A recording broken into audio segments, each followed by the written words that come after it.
Hello नमस्कार दोस्तों, आप देख रहे हैं बिहार समाचार। समय हो चला है बिहार की खबरों को जानने का, तो चलिए जानते हैं आज की बिहार की मुख्य बड़ी खबरों को विस्तार से। मुख्यमंत्री उद्यमी योजना के लिए आवेदन 1 जुलाई से बिहार सरकार देगी 10 लाख रुपए। जी हां, बिहार सरकार के उद्योग विभाग ने मुख्यमंत्री उद्यमी योजना 2024 की घोषणा कर दी है। इसके लिए आवेदन 1 जुलाई से शुरू होंगे। ऑनलाइन आवेदन की प्रक्रिया 31 जुलाई तक होगी।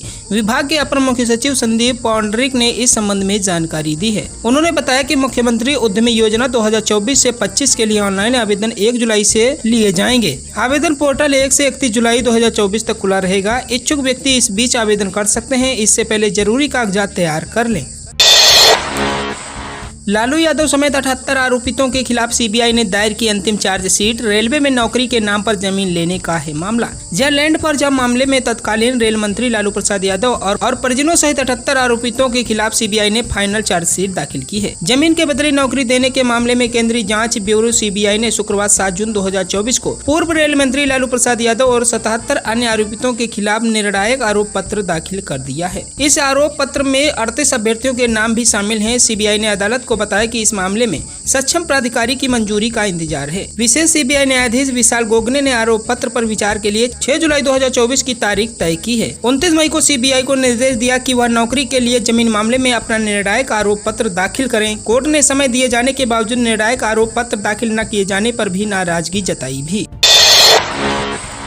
नीतीश कुमार ने छुए नरेंद्र मोदी के पैर, मोदी ने पकड़ लिया हाथ। जी हां, बिहार के मुख्यमंत्री नीतीश कुमार शुक्रवार को दिल्ली में संसदीय दल की बैठक में हिस्सा लेने के लिए पहुंचे थे। यहां पर एनडीए की संसदीय दल की बैठक में नरेंद्र मोदी के नाम का प्रस्ताव रखा गया। इसका समर्थन नीतीश कुमार ने भी किया। इस दौरान उन्होंने अपने संबोधन में पीएम मोदी की जमकर तारीफ की। उन्होंने कहा कि बिहार के सभी लंबित काम पूरे किए जाएंगे। यह बहुत अच्छी बात है कि हम सभी के साथ आए हैं और हम सभी आपके साथ हैं। आप रविवार को प्रधानमंत्री पद की शपथ लेंगे, लेकिन मैं चाहता था कि आप आज ही शपथ लें। जब भी आप शपथ लेंगे हम आपके साथ होंगे। हम सभी आपके नेतृत्व में मिलकर काम करेंगे।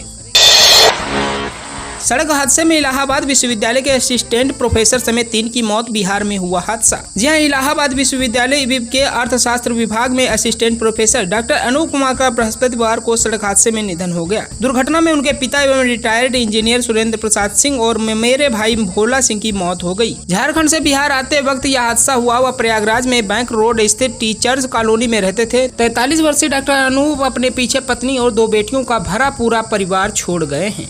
डॉक्टर अनूप बिहार के औरंगाबाद जिले के मदनपुर थाना क्षेत्र के घोस्ता गांव के रहने वाले थे। इबिब में वह अर्थशास्त्र के शिक्षक थे। 11 साल पहले उन्हें विश्वविद्यालय में बतौर असिस्टेंट प्रोफेसर ज्वाइन किया था। गर्मी की छुट्टियों में वह अपने घर गए थे। वह अपने पिता और मेरे भाई के साथ किसी काम से झारखंड गए थे और बृहस्पतिवार को तीनों एक साथ कार से बिहार स्थित अपने गाँव लौट रहे थे। कार डॉक्टर अनूप की थी। चंद्रबाबू नायडू ने साफ कर दी तस्वीर। भारत के लिए सही समय पर सही नेता है नरेंद्र मोदी। जी हां, भारतीय जनता पार्टी भाजपा के प्रमुख सहयोगी दल तेलुगु देशम पार्टी टीडीपी के अध्यक्ष चंद्रबाबू नायडू और बिहार के मुख्यमंत्री तथा जनता दल यूनाइटेड नेता नीतीश कुमार ने शुक्रवार को राष्ट्रीय जनतांत्रिक गठबंधन के नेता के रूप में प्रधानमंत्री नरेंद्र मोदी के नाम का समर्थन किया। नायडू ने इस अवसर पर क्षेत्रीय आकांक्षाओं और राष्ट्रीय हितों का संतुलन बनाकर रहने की जरूरत बताई। राज्य संसदीय दल की बैठक में सहयोगी दल जनता दल सेक्युलर के नेता एचडी कुमार स्वामी, शिवसेना प्रमुख एकनाथ शिंदे, राष्ट्रवादी कांग्रेस पार्टी के अध्यक्ष अजित पवार, हम एस के प्रमुख जीतन राम मांझी समेत अन्य सहयोगी नेताओं ने मोदी को राज्य का नेता चुनने के वरिष्ठ भाजपा नेता राजनाथ सिंह के प्रस्ताव का समर्थन किया। भोजपुर, पटना सहित 12 जिलों के 42 बालू घाटों पर खनन किया गया बंद। सीसीटीवी बंद पाए जाने के बाद की गई कार्रवाई। बालू माफियाओं में मचा हड़कंप। जहां प्रदेश के खनन विभाग के नाक के नीचे ही बालू घाटों पर सीसीटीवी को बंद कर धड़ल्ले से अवैध खनन का कार्य किया जा रहा था। इसकी पुष्टि खुद विभाग ने जांच किए बाद की है, जब कई बालू घाटों पर लगाए गए सीसीटीवी को बंद पाया गया। जिसके बाद अब भोजपुर, पटना सहित बिहार के 12 जिलों में 42 घाटों पर खनन कार्य बंद करने का आदेश दिया गया है। राज्य में पहली बार राज्य मुख्यालय से इस तरह की कार्रवाई होने के बाद लापरवाही करने वाले बालूघाट ठेकेदारों में हड़कंप मच गया है। जमुई में साड़ी शोरूम में लगी भीषण आग। 80 लाख से अधिक की संपत्ति जली। 3 दमकल गाड़ियों ने पाया काबू। जी हां, बिहार के जमुई जिले में अर्पित साड़ी शोरूम में बीती रात 1 बजे के आसपास अचानक भीषण आग लग गई। इस हादसे में 2 मंजिला मकान सहित श्रृंगार और साड़ी शोरूम में रखा सारा सामान जलकर राख हो गया। आग लगने से 80 लाख का सामान जलने की बात कही जा रही है। यह घटना चंद्रदीप थाना क्षेत्र के मेन रोड अलीगंज बाजार की है। घटना का कारण शॉर्ट सर्किट बताया गया है। बताया जा रहा है कि सूचना के 1.5 घंटे बाद पहुंचकर दमकल गाड़ियों ने आग पर काबू पाया। घटना को लेकर बताया जा रहा है कि आग लगने के कुछ ही क्षणों में इतनी तेजी से फैलने लगी कि घर वालों को कुछ समझ में नहीं आया। देखते देखते आग ने विकराल रूप ले लिया और नीचे से 2 मंजिला तक पूरी तरह से फैल गई। कपड़ा शोरूम होने की वजह से आग ने तेजी से पूरे मकान को अपनी जद में ले लिया। आग की लपटें इतनी तेजी से उठने लगी कि लोगों में अफरा तफरी का माहौल बन गया। लोग भयभीत होने लगे कि कहीं बगल के घरों में भी आग न फैल जाए। जदयू के बाद अब लोजपा ने उठाया अग्निवीर पर सवाल, बोले चिराग फिर सोचे मोदी सरकार। जी नरेंद्र मोदी सरकार की बड़ी स्कीम अग्निवीर पर एनडीए के अंदर से दोबारा विचार की करने की मांग तेजी होती जा रही है। जी नरेंद्र मोदी सरकार की बड़ी स्कीम अग्निवीर पर एनडीए के अंदर से दोबारा विचार की करने की मांग तेजी होती दिख रही है। जेडीयू के केसी त्यागी के बाद लोजपा रामविलास के राष्ट्रीय अध्यक्ष चिराग पासवान ने इस योजना पर पुनर्विचार की इच्छा व्यक्त की है। दिल्ली में पत्रकारों से बात करते हुए चिराग पासवान ने कहा कि इस योजना पर मोदी सरकार को समीक्षा करनी चाहिए। अगर यह योजना अपने लक्ष्य और उद्देश्य की पूर्ति में सफल है तो आगे भी जारी रहे, नहीं तो इसे खत्म करने पर सरकार विचार करे। 2 दिन पहले ही जदयू के केसी त्यागी ने एक समाचार चैनल से बात करते हुए कहा था कि अग्निवीर योजना की समीक्षा होनी चाहिए, इससे जनता में असंतोष देखा जा रहा है। बीमार पशुओं का अब घर पर ही होगा इलाज, नीतीश सरकार कर रही है व्यवस्था। जी हां दोस्तों, आपको बता दें बिहार पशुओं को अब अस्पताल ले जाने की मजबूरी नहीं रहेगी। बिहार में अक्टूबर तक सरकार ऐसी व्यवस्था करने जा रही है कि बीमार पशुओं को देखने डॉक्टर ही आपके घर आएंगे। पशुपालकों के दरवाजे पर ही गाय, भैंस सहित अन्य पशुओं के इलाज की सुविधा मिलेगी। इसके लिए सरकार ने पुख्ता तरीके से तैयारी कर ली है। पशु व मत्स्य संसाधन विभाग प्रत्येक प्रखंड में एक पशु एम्बुलेटरी वैन की खरीद करने जा रही है। यह मोबाइल पशु चिकित्सा क्लिनिक का काम करेगी। प्रत्येक एम्बुलेटरी वैन में एक पशु चिकित्सा सहायक और एक ड्राइवर कम अटेंडेंट होंगे, जिनकी संविदा पर नियुक्ति होगी, जिसकी प्रक्रिया जल्द शुरू होगी। ये काम मुख्यमंत्री नीतीश कुमार के 7 निश्चय पार्ट 2 के तहत होगा।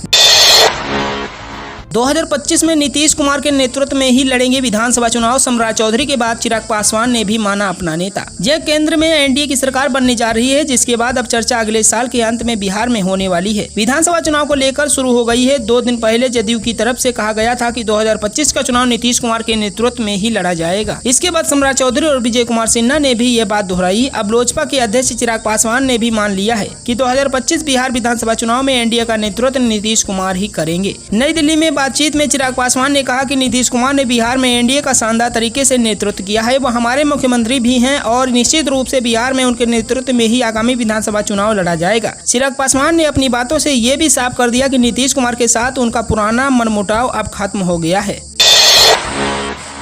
आचार संहिता हटते ही बिहार में नौकरियों की बहार। 15,610 पद पर नियुक्ति करेगा पंचायती राज विभाग। जी हां, लोकसभा चुनाव खत्म होने और आदर्श आचार संहिता के खत्म होते ही बिहार में नौकरी की बहार आ गई है। बिहार सरकार का पंचायती राज विभाग 15,000 से भी अधिक पदों पर नियुक्ति करेगा। इस बात की जानकारी पंचायती राज विभाग के मंत्री केदार गुप्ता ने शुक्रवार को दी। उन्होंने बताया कि यह सारी नियुक्तियां विभिन्न पदों पर की जाएगी। पंचायती राज मंत्री केदार गुप्ता ने बताया कि इनमें 4351 स्थायी पदों पर बहाली की जाएगी, जबकि संविदा पर 11,259 पदों पर नियुक्ति की जाएगी। उन्होंने बताया कि विभाग की तरफ से कुल 15,610 पदों पर नियुक्ति की जाएगी।